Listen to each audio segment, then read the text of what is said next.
नमस्कार, मैं तनु सिंघल आप लोगों का अपने YouTube चैनल संस्कृत पाठ में स्वागत करती हूँ।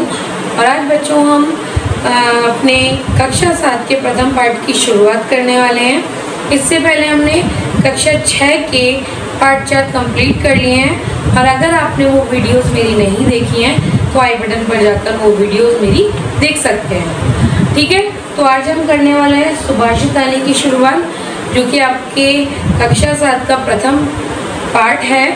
और इसमें आज हम इसका सरलार्थ समझने का प्रयास करेंगे। ठीक है, तो इसके लिए हम आपको रेडी हो जाना है, अपने बुक खोल लेनी है और मेरे साथ पढ़ना है। ठीक है, चलिए बच्चों, आज हम करते हैं अपना पाठ 1 का अनुवाद। ठीक है, इसमें कुछ श्लोक दिए हुए हैं जो हम करेंगे, इसका अनुवाद समझेंगे। तो आपका ये जो सुभाषितानी चैप्टर है, इसमें सबसे पहले मैं आपको बता दूं कि सुभाषितानी मीन्स क्या होता है। तो बच्चों, सुभाषितानी होता है, सुभाषितानी का अर्थ होता है सुंदर वचन। ठीक है, ऐसे सुंदर वचन जो आपके जीवन में बहुत ही काम आने वाले होते हैं। तो पहला श्लोक आपका है, पृथिव्याम त्रीणि रत्नानि जलमन्नम सुभाषितम मूढ़ः पाषाणखंडेषु रत्न संज्ञा विधीयते। तो बेटा, आप लोगों के इनसे रिलेटेड मैं कुछ शब्दार्थ आपको बता देती हूँ। पृथिव्याम कहते हैं धरती पर, त्रीणी कहते हैं 3, रत्नानि यानी रत्न, जलम अन्नम, सुभाषितम जल अन्न, जलम अन्नम कहते हैं जल और अन्न, सुभाषितम कहते हैं सुंदर वचन, मूढ़ कहते हैं मूर्खों के द्वारा, पाषाण खंडेशु, पाषाण कहते हैं पत्थर को, खंडेशु कहते हैं टुकड़े, तो पत्थर के टुकड़े, रत्न संज्ञा, रत्न की का नाम, रत्न की संज्ञा, विधीयते, विधीयते मीन्स किया जाता है या दिया जाता है। ठीक है, तो अब हम इसके अर्थ पे आते हैं, सरलार्थ को समझेंगे। तो इसका सरलार्थ है कि पृथ्वी पर, पृथिव्याम कहते हैं पृथ्वी पर 3 प्रकार के रत्न होते हैं। कौन कौन से? जल, अन्न और सुभाषितम कहते हैं सुंदर वचन। लेकिन मूर्खों के द्वारा पाषाण खंडेशु, पत्थर के टुकड़ों को रत्नों की संज्ञा यानी कि रत्न समझा जाता है। यानी मूर्ख जो हैं रत्नों को ही केवल, पत्थर के टुकड़ों को ही केवल रत्न की संज्ञा देते हैं। ठीक है, आई होप कि आपको क्लियर हो गया होगा।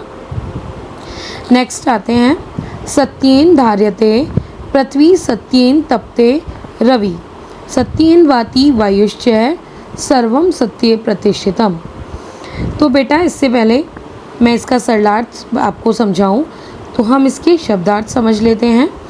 तो शब्दार्थ में सत्येन कहते हैं सत्य से, धार्यते कहते हैं धारण की जाती है, पृथ्वी आपको पता ही है, पृथ्वी यानी कि धरती, सत्येन तपते रवि, तपते कहते हैं जलता है, रवि कहते हैं सूरज को, सत्येन वाति वायुश्च है, वाति कहते हैं बहता है, वायुश्च यानी कि वायु। ठीक है, और सर्वम सत्ये प्रतिष्ठितम, प्रतिष्ठितम कहते हैं स्थित है। ठीक है, यानी कि सत्य से पृथ्वी धारण की जाती है, सत्येन तपते रवि, सत्य से रवि तपता है, रवि यानी सूरज तपता है, सत्येन वाति वायुश्च, सत्य के द्वारा ही वायु बहती है, सर्वम सत्ये प्रतिष्ठितम यानी कि सभी कुछ सत्य में निहित है, यानी कि सभी कुछ सत्य में समाहित है। नेक्स्ट है आपका दाने तपसी शौर्य चय विज्ञाने विनय नये विस्मयो न ही कर्तव्यो बहुरत्ना वसुंधरा। दाने यानी दान में, तपसी यानी तप में, शौर्य शौर्य में, और विज्ञाने च विज्ञाने, च मीन्स और, विज्ञाने विज्ञान में, विनय विनय में यानी विनम्रता में, नये मीन्स नीति में, विस्मयो न ही कर्तव्यो बहुरत्ना वसुंधरा मतलब हमें ना तो दान में ना ही तप में, ना ही शौर्य में, ना ही विज्ञान में, ना ही विनम्रता में, ना ही नीति में। इन सब में से किसी में भी आश्चर्य करने की आवश्यकता नहीं है, क्योंकि जो धरती है यानी वसुंधरा कहते हैं धरती को, वसुंधरा है, धरती है, वो जो है अनेक रत्नों को धारण करने वाली है, अर्थात उसमें अनेक प्रकार के रत्न हैं।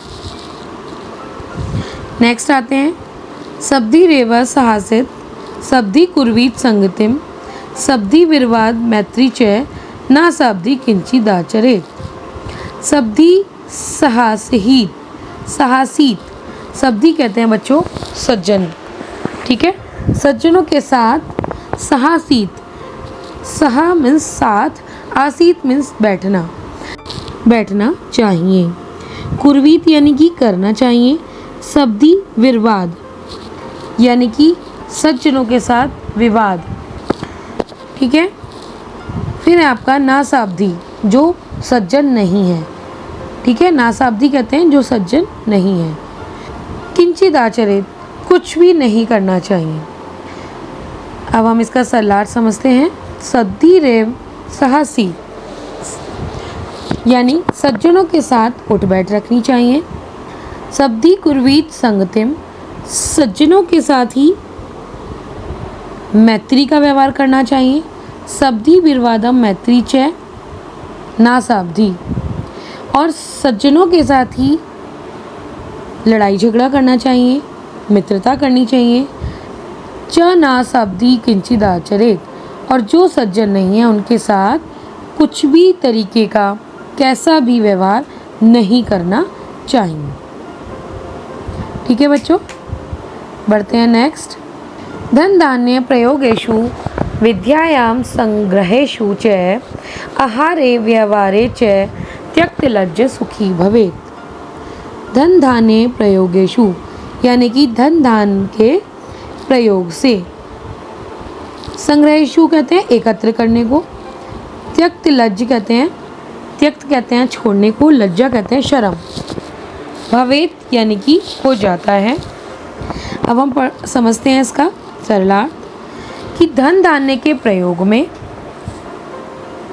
विद्यायाम विद्या, संग्रह में, आहारे व्यवहारे भोजन ग्रहण करने में, व्यवहारे कहते हैं किसी के साथ व्यवहार करने में, ठीक है। त्यक्त लज्ज सुखी भवेत्, जो लज्जा को त्याग देता है, जो लज्जा का त्याग कर देता है, जो शर्म महसूस नहीं करता, वह हमेशा क्या होता है, सुखी रहता है, ठीक है बच्चों।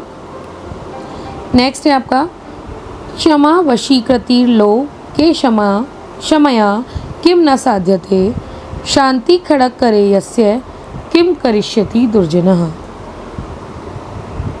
क्षमा वशीकृते कृति लोके क्षमया, क्षमा कहते हैं,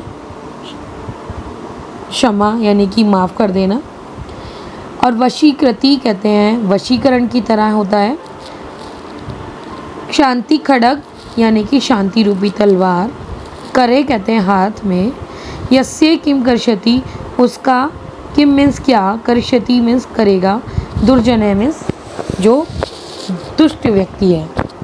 समझते हैं इसका सरलार्थ, यानी क्षमा जो है वो संसार में सबसे बड़ा वशीकरण है, जो कि किसी को भी अपने वश में कर सकती है। तो इसका सरलार्थ क्या है कि क्षमा संसार में एक वशीकरण की तरह है, ठीक है। क्षमया किम न साध्यते, क्षमा से क्या सिद्ध नहीं होता। शांति खड़क करे, शांति रूपी तलवार के हाथ में होने से, यानी कि जो क्षमा रूपी शांति तलवार है वो अगर हमारे हाथ में है तो हमारा दुष्ट व्यक्ति भी कुछ नहीं कर सकता, ठीक है बच्चों। आई होप कि आप लोगों को ये अनुवाद समझ में आ गया होगा। ये मैंने अपने माध्यम से आपको बहुत ही सरल भाषा में करने का प्रयास किया है। तो ये था बच्चों पार्ट 1 का सरलार्थ। आई होप कि आप लोगों को समझ में आ गया होगा। अब आगे वाली वीडियो में हम इसका अभ्यास कार्य समझेंगे और इसके लिए आपको क्या करना होगा, चैनल को सब्सक्राइब करना होगा, बेल आइकन प्रेस करना होगा। Thank you.